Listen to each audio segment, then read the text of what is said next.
Thank you. Very kind. I hope you can hear me well in the back. Hello? Yes? Great. Okay. So good to see you all. A big, huge welcome. I'm Sonja Nachtigal, for the ones who don't know me. I'm the Chief Project Engineer of the Power Gearbox.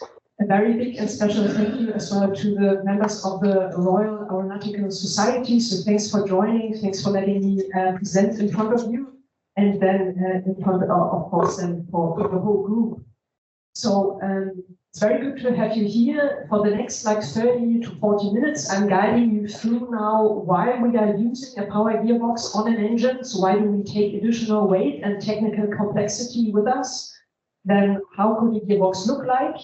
In the end, then how did we design it, validated it, and what would be the future of the power gearbox? If I'm saying PGV, that's always the power gearbox, just the abbreviation, of course. Good. So, if we are looking into that would work.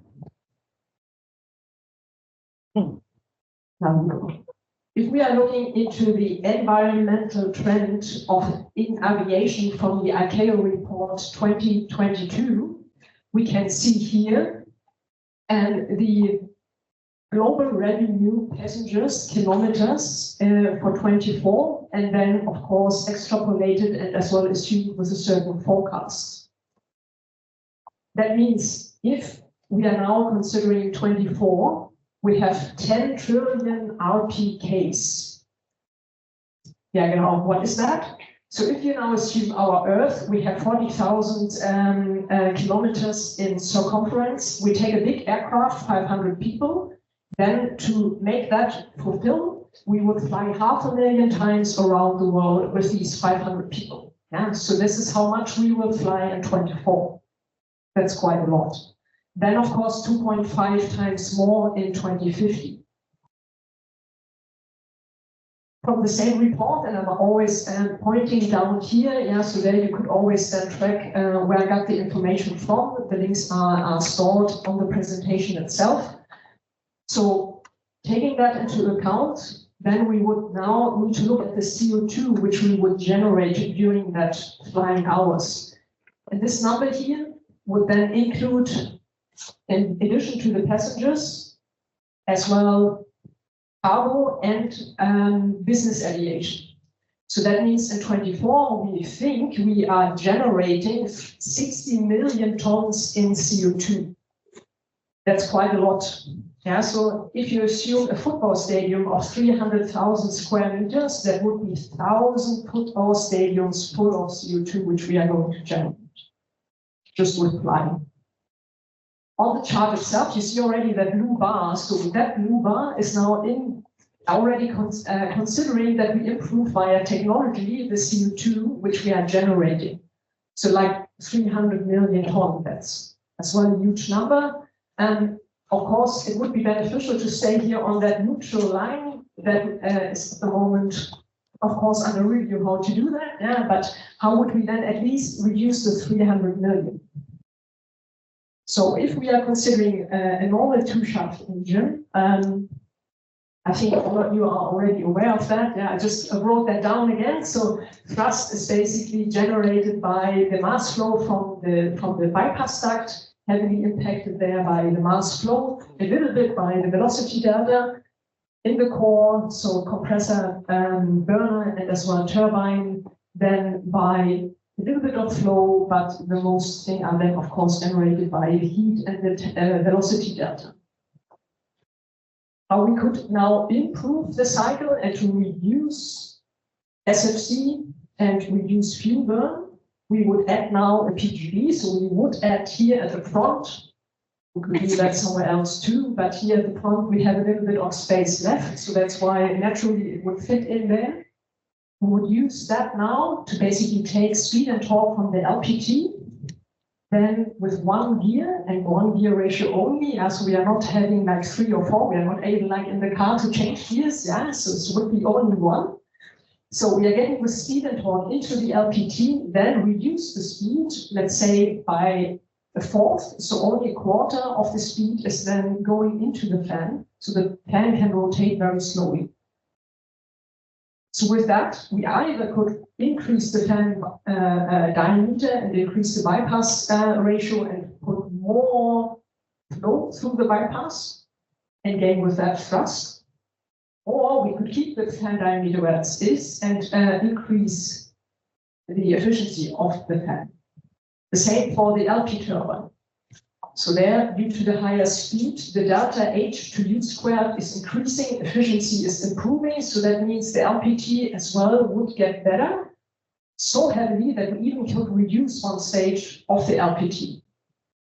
Yeah, so that would in addition then reduce the weight of the engine again, and as well would give us less drag, which would be very sufficient because the nacelle gets shorter. So increasing now the weight for the PGB, we could take that a little bit away by reducing that LPT and the length of the engine. SFC would improve. So how much could we improve? If we now consider like a very, very typical flight as what we would use as a rough number to then scale up for the whole year. So a very typical flight would be Berlin to Mallorca, A220, 100 people flying 2.5 hours. Then we would generate, during that flight without the PGB, 36 tons of CO2. With the PGB in, let's say 5% improvement of SFC, the deltas in the weight already taken out, would improve that to minus 1.8 ton. Does not sound a lot, but if we take into account 100,000 flights per day, that for the complete year would end up already in 66 million tons in reduction. So getting into the region of minus 300. How would we then do that? Yeah, so if we have such a high power, which we are getting through the box, if we are saying high power, I just wanted to make a little bit aware of what is high power. So you know that the UltraFan at the moment with a 140-inch fan has a thrust of like 70 to 80,000 pounds of thrust. So that means we are putting through the PGB at the moment 50 to 60 megawatts. So that is so much energy what you would have equivalent almost to 20 wind turbines on the field. That's quite a lot. Or you would take 2 PGBs and support Potsdam. Yeah, that's quite a lot. Just to make that envision. Yeah, so the box is almost my size, and you're putting 50 megawatts through it. That's a huge thing. Yeah, just imagine that we are flying with that. Would like to. So with that high amount of power, of course, then we could go and think about what kind of gears and what kind of gearbox do we build. If we would go for a simple gear, so only one input gear, one output gear, it would almost, unfortunately, would need to look like this. Yeah? So that is a very tall man, you see that, and that would be then the gear. Of course, that's not possible to fly. Yeah, or we have a very huge aircraft. And so that's why we are sharing the load of the gears, which you can see on the screen over there. Yeah? So the sun in the middle and then 3 planets. So this is called an epicyclic gearbox. So that means that there are several parts which are moving, and then it would be just important how many of them are moving and how. Yeah, but the complete idea is that the power which is going through the gearbox is split between the mechanical parts. Yeah, so a gear, like a third of the power is transferred by each planet. So then, of course, the question was raised, okay, which kind of design would we take? Would we take a star or would we take a planetary? So these are both epicyclic gearboxes. One basically has different parts which are standing still, and the other one others. Yeah, so I'm pressing now here the button, and then I hope you can see what the difference is. Now I need to leave the computer. I hope that's fine. So the star arrangement. So the picture is now made like this, that all the time the input is via the sun. So all the time we're getting speed and torque from the LP turbine. For the star arrangement, we then would have a fixed carrier. So that means the pins here, they are standing still, but the planets are rotating. I hope you can see that a little bit, because here there are some light parts on the gears which are rotating. To do that so that the box is not stuck, of course, the outside needs to rotate, otherwise the gear in the middle can't turn. Yeah, so that is then the output. So for a star arrangement, you basically go in with the sun, and then the output would be the ring. For the planetary, and this is what we have currently, the planetary design, the difference is now that the carrier is rotating, and the the ring here is static. So that means the planets are basically walking around the sun, they are orbiting. So this is why we are saying that all the time. So then the output would be then all these pins here connected together via a carrier taken to the fan. I hope you can see back the equations. Yeah? So the trick of the planetary is a little bit hidden in these equations down here. So if we are now considering our gear ratio of 4, yeah. So let's say we are putting a 4 in here, and we are using for the sun the same teeth and the same size of the gear itself. We spot already that with the +1+, the gear ratio here could be a lot easier achieved, or let's say with smaller ring gear. So the advantage of the planetary is that with the same sun, on the same gear ratio, we can build the box smaller. So it's lighter. For aviation, of course, beneficial. Another thing, and that's not a typo, yeah, some people already asking, Sonja, you put a typo in. No, that's not a typo, so that's really a minus. So here, the point is that the star, in addition, would then turn anti-clockwise. Yeah, so this one goes clockwise in, clockwise out. This one goes clockwise in, anti-clockwise out. Yeah, so it turns the turning direction, which is not bad for the gearbox itself, but then the engine, you can imagine if the LPG turns in one direction, the fan in the other direction. So the flow internally in the gear in the engine needs to take a different spin as well. That could be, depending on the application, SFC penalty, so increase for the engine itself. So that's why that was our decision to take. So A, epicycle gearbox because of the high power. B, planetary because it's smaller, lighter, and more efficient for the engine.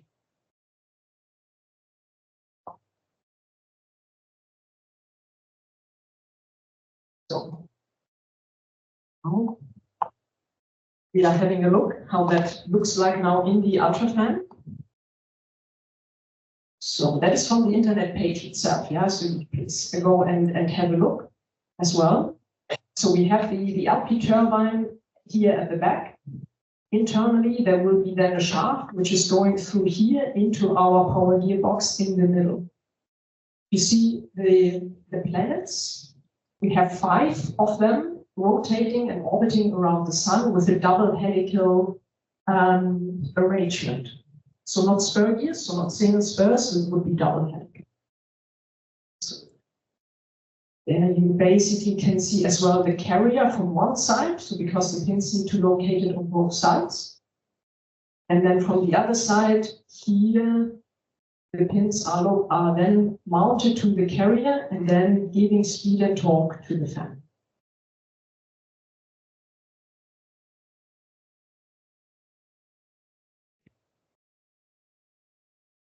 By then deciding on which gearbox architecture we would like to take, there were some design challenges. I'm now going into a little bit just to make you aware of what were the challenges for these ones. So starting with the planet bearings. The planet bearings for planetary design are always the most hardly technically challenging components. They are seeing a high speed, they are seeing a high force, so they are carrying all the load, they are running the hottest, so they are suffering the most. I'm pointing here out how much load they are taking. So these are engines from an A350, Yeah, and they are basically now taking here, showing how much load is on one bearing. Yeah? So the bearing itself sees all the speed and torque in addition to the circumferential load which the planet has by itself. And so due to the kinetic forces, there are additional forces then added to the bearing itself. So this one is the most critical and the most challenging we did. We are now in a phase where the design is proven and is validated and is functioning. So that was one of the critical parts to do, but it's now working. It's a huge achievement. Then coming to the teeth. Yeah, so in here, this is just an animation, a normal one, how teeth are engaging if they are running. So what you know, and I think is very clear, that over the height of the tooth, we have a certain shape so that it has like a bellow or a belly, so that the teeth are getting into each other with a very smooth contact. What we do in addition to take then that high load, which is going through the gearbox, is that we are as well crowning the tooth along the width of the tooth. So meaning, so additional to the crowning from top to bottom, we are putting a crowning, the belly, on from the back to the front. So it looks like a small ball, very flat, but it is a ball. By doing that, we would now consider the advantage of that. Yeah. So if we would have gears with no crowning and no misalignment. Misalignment means no displacement. Yeah. So if an aircraft, for example, is starting on a run field and we are going into max power and max takeoff, after a certain point of time, all of you know, you feel really the gyro loads. Yeah? So the engine and the aircraft is taking off and everything is moved upwards. We are getting additional loads, acceleration loads. So what happens to the engine? It as well feels that and will bend a little bit like a banana. And that, of course, is then partially, potentially coming into our gearbox. Of course, the less, the better, but a little bit is going into that. So if I'm saying about misalignment, that would mean that everything is running stable and it sees no displacements, but it could be that we are seeing some displacements at some point in time. That means then, let's say the gears just rotated a little bit. Yeah. And then the other gear isn't. So then the load would run here. If I use a tooth without any crowning along the width, then the load is getting to the edge. Do I want that? Oh, of course not. Yeah, so that will break immediately. You see as well the high delta in load, which will then further lead to that the tooth could break.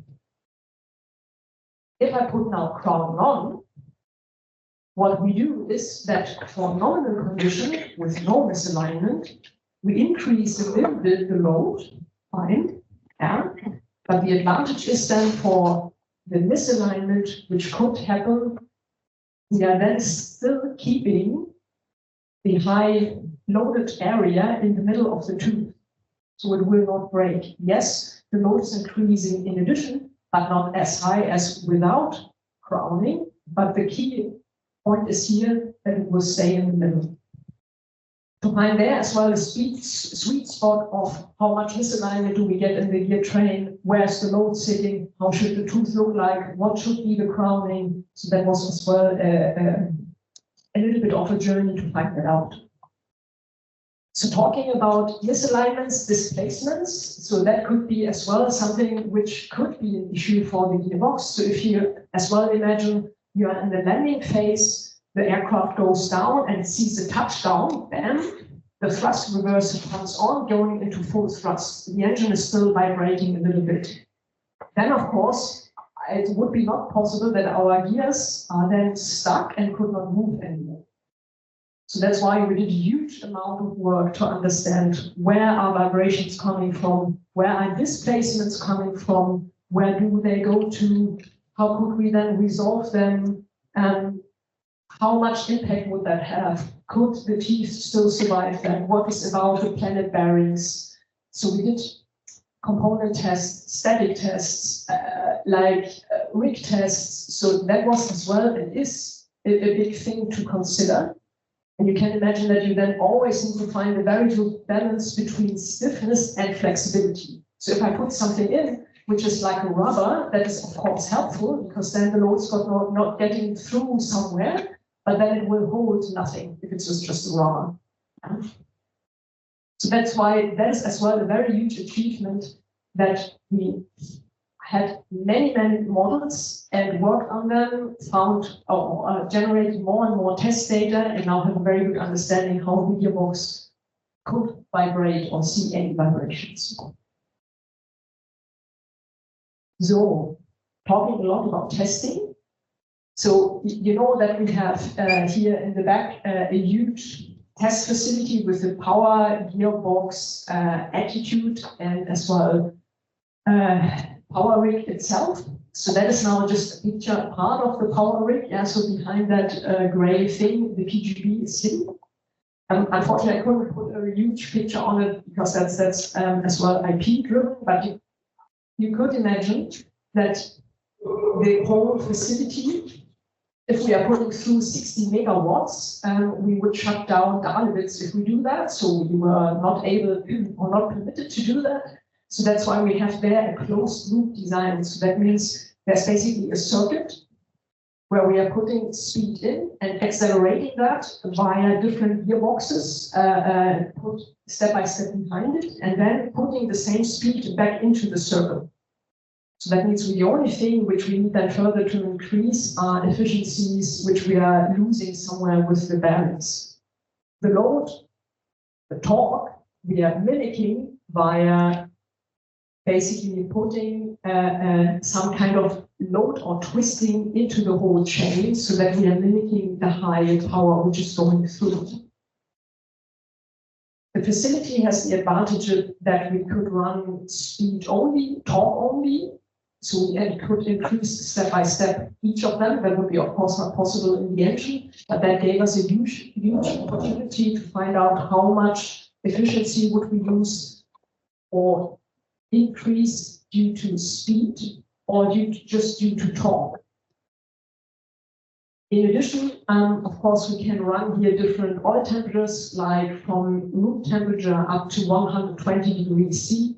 We could as well put fan bending on, so what I explained before with that banana shape during NTO.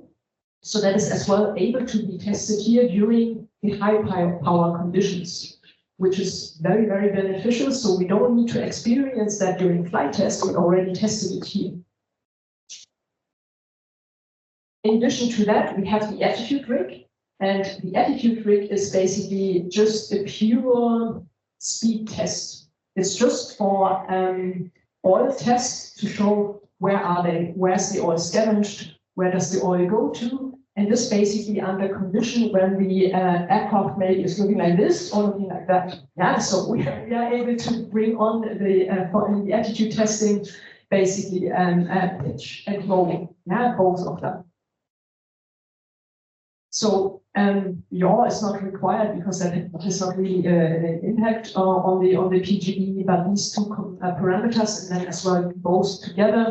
So if you assume that the aircraft is doing a big turn and the PGB is turned itself, so where does the oil go to? Because we are putting quite a lot of oil flow through the gears and the bearings to cool them down, so that this oil flow is quickly scavenged and is going back into the system. Then, in addition to that, of course, we did engine testing. So we see here on the screen our DP211. So that was 2 years ago where we built it the first time. And then it was sent over in May to UK in June, July. Then it was the first time engaged to the UltraFan 1. I was very happy that it actually really fitted in. Yeah, so I was a little bit concerned that it doesn't, but it did. Yeah, so very happy. So then from last year, April onwards, basically the UltraFan run and then performed in October, I think, max power condition. which is very, very good. So there we basically got the last validation point for the PGB to check if our models and our understanding is great. So that means we have done now single component tests with gears only. We have done rig tests with like subscale rig parameters for the planet bearings, for example. We have done now rig tests here on the power rig, attitude rig, and as well now the UltraFan test itself.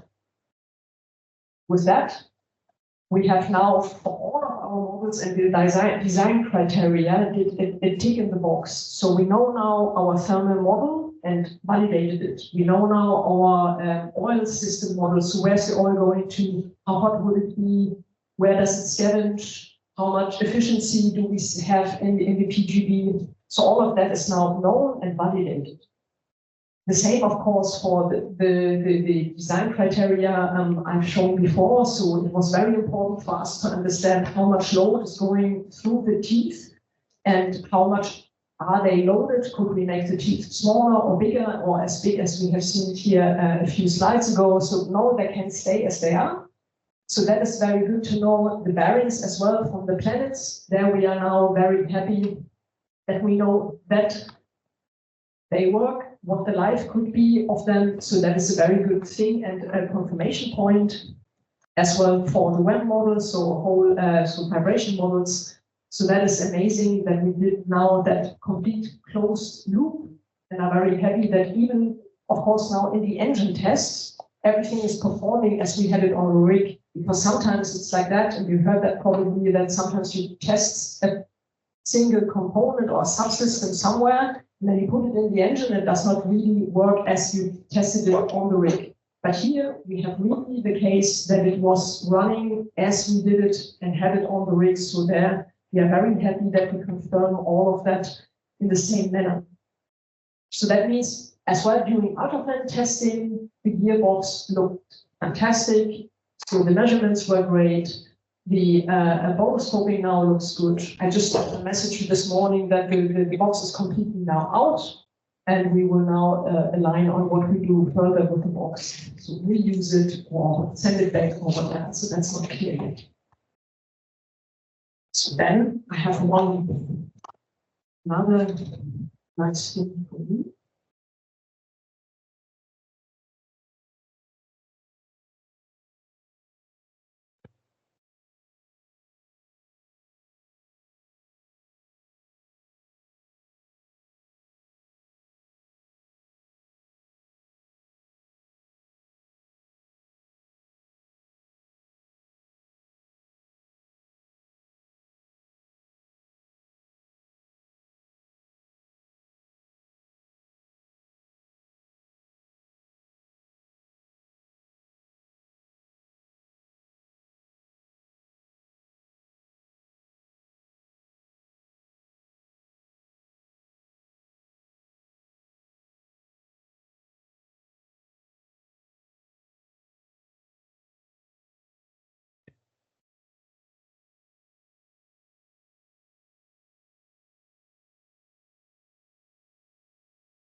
So,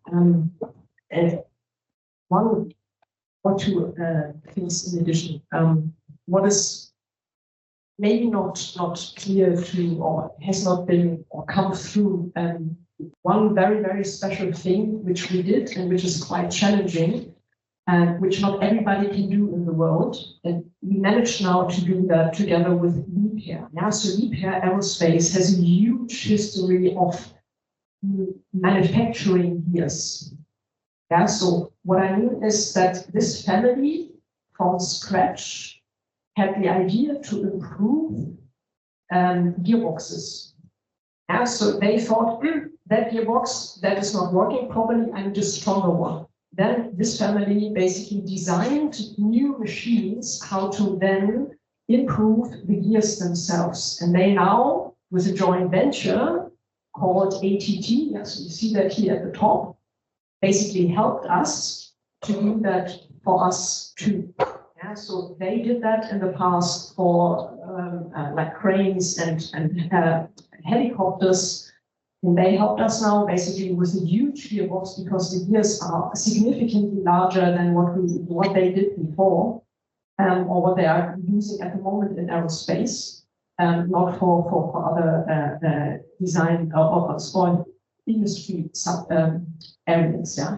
So for aerospace, that was basically then new, and they gave us guidance to do that now. So we have a huge chain built up just next to their building, where we then with ATT are manufacturing gears. So we are not only, in addition that we are designing them, so we tell how big they are and how they need to look like, we are really now producing them with them. So they are getting forgings, and then with that, we are doing carburizing, we are doing heat treatment, so that in the end, we have then a gear with a certain size, with a certain surface hardness. The depth of the surface hardness needs to be X, as well. We are not allowed to have any problems or any spurs or whatever in there, so that the gears could break.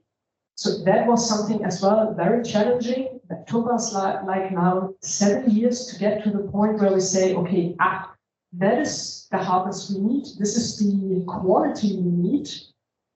We are now at the point where they're pressing the button and can do production gears for us, which is a huge achievement. And so this is something I like to bake. Yeah, if you try to bake, you know that all the time your cake will come out differently. And to make it like this, that is all the time with the same quality, it's quite difficult. Yeah, and that we made now after 7 years of trials to come to that point that we exactly know what we do. Yeah, so well done by both. A huge thank you, of course, to all our supporters. So you have seen that on the video as well. The BMW was working a lot with us, giving us a lot of work, a lot of money. Yeah, so that was a huge thing they did, as well. Of course, the Brandenburg. So without them, that would have been impossible. Keen Sky, Innovative UK, and Aerospace Technology Institute, they were heavily involved in UK into the advanced 3 design. So huge thank you to all of them. That is technology we are now improving, which we are now designing and are able to make new, be creative. So without that support, we wouldn't have been able to do it. So the last bit would be then now the future. Yeah, so we were able to run now the PGB on the power rig to more than 120%. We run it 100% on the UltraFan. You maybe as well have heard that the UltraFan itself ran with SAF, so sustainable aviation fuel. So of course we could add now both, so SAF and the PGB, to further reduce our 30 million tons of CO2. That would be, of course, very good. Then, at the moment, there are huge discussions ongoing what to do now with the UltraFan. So the aim is still now to fly UltraFan, to understand how it would behave in the air. As well, we are going to review if and how we would scale it now down to a small medium range or narrow body application. So that means the 160 inch could we now scale down to like 80? How would the engine look like? How would the PGB look like? And that we are at the moment already further progressing with the EU and the EU funding. And the project is called HEAVEN. That's an abbreviation I forgot, I'm sorry. So that is called HEAVEN. So this is where we are at the moment, and we just had today a review where we then decided on the concept how that gearbox would look like. We are going to design that now. And the plan is then really in 26, 27 to build it and to test it on the power, so that we can then confirm the scalability of the UltraFan technology and as well of the gearbox. Good. So that would be my presentation. So we could now start the Q&A session. So thank you all.